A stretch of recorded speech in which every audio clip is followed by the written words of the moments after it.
Kita nantikan dunia dalam berita. Kita nantikan dunia dalam berita. Menurut informasi yang didapatkan dari media sosial cetak dan elektronik, Muzakir Manaf alias Mualim Gejak Jakarta ba ahai anu Presiden SBY nejak beri semangat dan dukungan kepada AHY sebagai Ketua Umum Demokrat yang sah pasca perbedaan pandangan dengan Muldoko.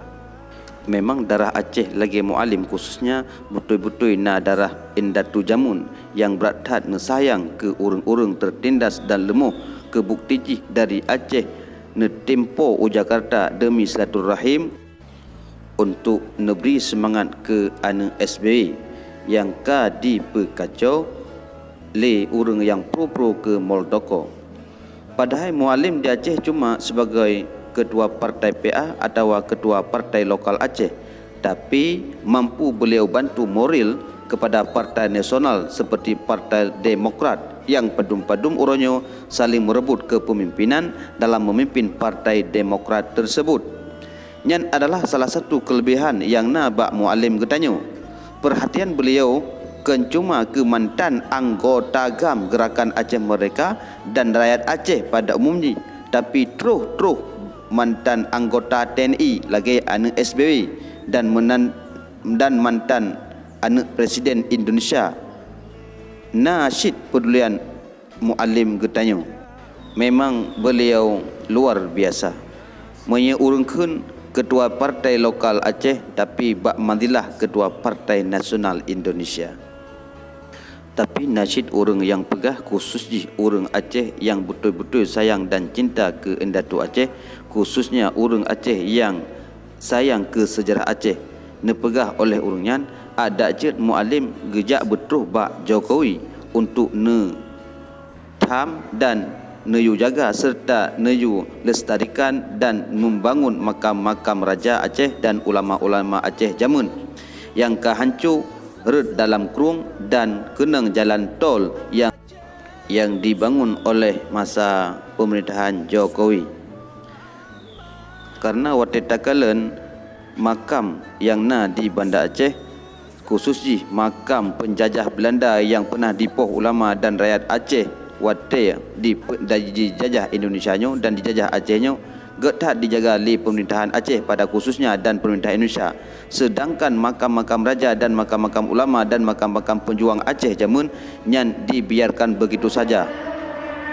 Sehingga bak media sosial sering ditulis oleh urang-urang yang tulis, sungguh pemimpin-pemimpin Aceh, pemimpin yang tidak tahu balas jasa kepada pendiri bangsa dan agama. Semoga Mualim wate lego Jakarta berak pebereh makam-makam raja yang na Aceh. Bek lagi kenurung, bek tarah egop menyang ekro tu menteng melapinya.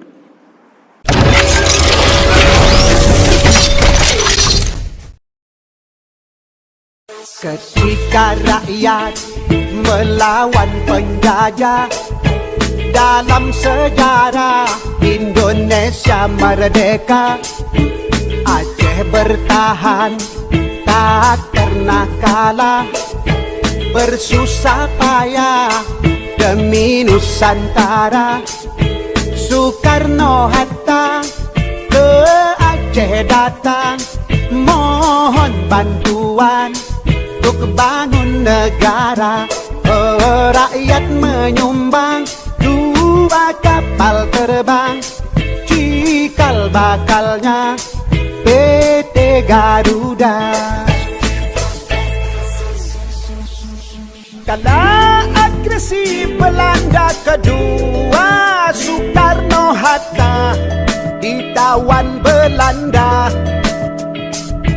Mr. Safrudin Prawira negara kendalikan RI di Aceh Sumatera.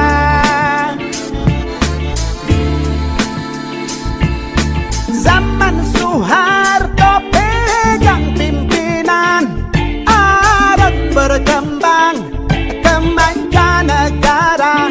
Oh, seluruh provinsi dapat bagian hasil gas alam di Aceh Raya.